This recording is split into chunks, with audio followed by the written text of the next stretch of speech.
This is the new bike lane on Hochelaga Street in Montreal. One of the last projects started before the pro-cycling Projet Montreal party lost the recent election. Now the more pro-car party, Ensemble Montreal, has been in power for about 6 months. We were warned with signs like this that the bike network would be in danger if they won. Is this the end of Montreal as North America's beacon of cycling and pedestrian infrastructure? In this video, I'm going to fill you in on what we know so far, from Hochelaga Street to why in the world do they cut these sections out of the sidewalk. The new mayor seems a little allergic to talking about bikes. She made an Instagram post congratulating the new pro-bike mayor of Paris on his election, but then took the post down to replace the image with one where he wasn't on a bike. When a newspaper asked for a comment on a Vélo Québec report on rising rates of cycling, her statement talked about Montreal becoming a North American leader in mobility. She even avoided saying cycling, bike, or cyclist when celebrating the Road Cycling World Championships coming to Montreal in September, which prompted an article in the newspaper, Unidentified Rolling Object. All of this is kinda funny, but what I care most about is results. In their budget, the new administration retained spending for bike lane maintenance, but they reduced spending on bike lane expansion. Here's their 5-year spending plan in blue versus the previous party's plan in green. As a different line item in the budget, they're actually planning to spend a little more than the previous administration on a bike pathway system under the REM in the suburbs. But we don't have much detail on that project, what it's going to look like, when it's going to happen, and what this extra money is for. They also cut Bixby bike share funding in half from $11 million a year to $5.5 million. That's not starving the system by historical standards, but it is a sharp drop-off from the growth and innovation of the past few years. Some of the things I worry about: maybe a reduced winter network and slower replacement of older bikes. During the election, the now mayor promised a safety audit of the bike network. She followed through, starting an investigation of 8 routes, some existing and some under construction. What really frustrates me is that it's being done under the headline of safety. Mayor Soraya Martinez-Ferrada says it's to make sure bike paths are safe for everyone. But just under the surface are concerns around parking and traffic. If our main concern was safety, we'd also be auditing roads without bike lanes. Anyway, some of them have more plausible safety issues than others. These older two-way bike lanes can be narrow at rush hour and confusing at intersections. If this was built today, or at least last year, it would probably have separate one-way bike lanes on each side of the road. Something more like this. Now, that means more space taken from cars, so I don't know if the new administration would ever endorse something like that. She's also targeting some newer routes built to higher standards, where the main complaint, as far as I can tell, really just seems to be traffic and parking. If I had to guess, I suspect these were chosen so they can propose a mix of solutions. The most politically controversial 1 or 2 might be dismantled. A few more might have their design downgraded or compromised. And they might even suggest some improvements for some, especially if they can be done without affecting cars. But I'm just guessing here. We'll have to wait for actual results. There are a few interesting omissions from the audit list. This controversial route got a lot of attention during the election, but the bike-skeptical councillor who promised to remove it narrowly lost. I assume that's why it's not on the list. Here's the route that I introduced the video with. The bike lane here on Hochelaga started construction last summer, a few months before the election. It's being built in phases, so it's still under construction now in the following spring. The administration recently held another consultation and asked people what they wanted to do with the next phase. Do we keep building here on Hochelaga Street? Or do we switch to a side street that's less direct, more expensive, and more complicated to build? People overwhelmingly preferred staying on the main street through the neighborhood. The administration recently announced what they're going to do. They're going to remain on Hochelaga, the main road, for the next phase. But they're going to cut the final phase, the last 1/3 of the project. Instead of ending here, it'll end here. Cyclists are supposed to detour 2 blocks and continue on this existing bike route.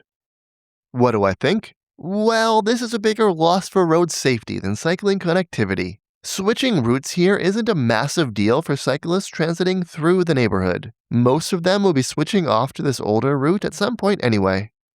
The biggest loss is traffic calming and road safety within the neighborhood. This is a big dangerous road that passes by schools, daycares, and homes. It's 22 meters wide with 19 meters, 86%, dedicated to cars. People here, including the 2,000 students at these schools, are going to miss out on the smaller streets, slower traffic, and better crossings of the redesign. Maybe some of the students and teachers would use the bike lane to get to school. When I was out here filming, it was striking just how many people I saw trying to cross the 6 lanes of traffic. And then I saw a motorcycle cop set up a radar gun to catch speeders. Clearly they see this road as dangerous. The new city councilor for the area defended dropping the 3rd phase, noting that there are other bike routes nearby, and Hochelaga is the only street dedicated to cars. We need mobility for everyone, including drivers, he says. Nous, on s'est dit qu'on voulait une mobilité planifiée pour tous les usagers de la route, les piétons, les cyclistes, mais incluant les automobilistes. Puis c'est exactement le compromis qu'on a trouvé. I find that funny because those bike routes are not dedicated to bikes. One of them is a one-way street for cars, but the other is a pathway along a highway, for crying out loud. And the new Hochelaga design is not dedicated to bikes either. Cars can still drive and park. His campaign page actually promised to make this very street, Hochelaga, a more pleasant place to live and cross. Are you living up to that by dropping all of these pedestrian improvements? This suburban arterial, La Cordaire, was planned to get a 10-kilometer express bike corridor. I don't think I've covered it in detail on the channel, but this would be a game changer for a part of the city that is, frankly, awful to bike through. Recently, the new administration suspended the project, citing difficulty coordinating with the province on a section in the middle, an overpass over a highway. The people who planned it dispute how big of a challenge that really was. The new administration says they haven't canceled it. They're just studying how to approach it. Unless they give us some concrete signs of progress, I'm assuming it's effectively canceled. Unlike the changes to Hochelaga Street, this leaves a massive gap in the planned bike network. There is no other route here remotely comparable. The closest is 5 kilometers that way. A temporary bike lane was installed here on Atatakan Street as a 3-year detour for another important bike route affected by construction. Some store owners complained about losing parking, so the new administration cut chunks out of the sidewalk on this side to create parking spots and loading zones. I'm not joking, they actually cut sections out of the sidewalk. The funny thing? Most drivers end up not using them and just parking on the street normally. You can see on the signs, they aren't actually allowed to park there. I think it's technically slightly too narrow, based on standards from the city or the transit agency.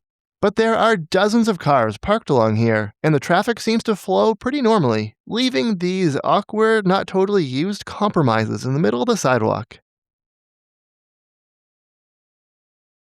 Montreal's bike counters recently stopped publishing data due to the city ending their contract to go with their own different counting technology.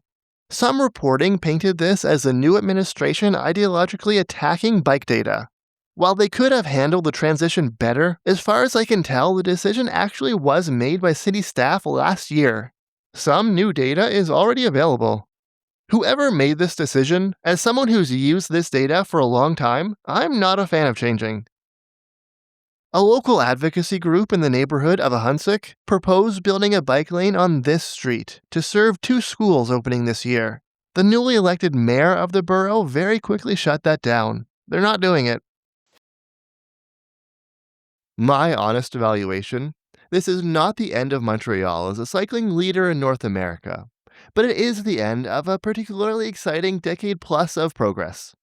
They're not going scorched earth on the bike network like Doug Ford in Ontario, who has banned most new bike lanes and is currently trying to rip out the most critical routes in the network.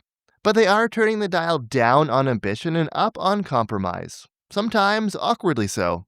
Compromise is not inherently bad, except when it's only expected from bike infrastructure. Drivers on this road are not making a lot of compromises for pedestrians or cyclists. Some bike lane removals are possible, unfortunately, but the list of those under threat has narrowed since the election. My number one concern is not the removals, though. It's how much of the plans from the previous administration that they're going to allow to finish. Hochelaga is compromised but functional. Lacordaire seems to be effectively cancelled. The two big ones I'm watching for now are Jean Talon and Henri Bourassa, both already started. These are two structurally important corridors that are key to turning Montreal from a city with some cycling neighborhoods to an actual cycling city. We've heard they could be reviewed, but we don't have details. Are they looking to compromise the design, cancel the rest, or dismantle what's been built? I don't know. Maybe, just maybe, they'll allow them to continue as planned.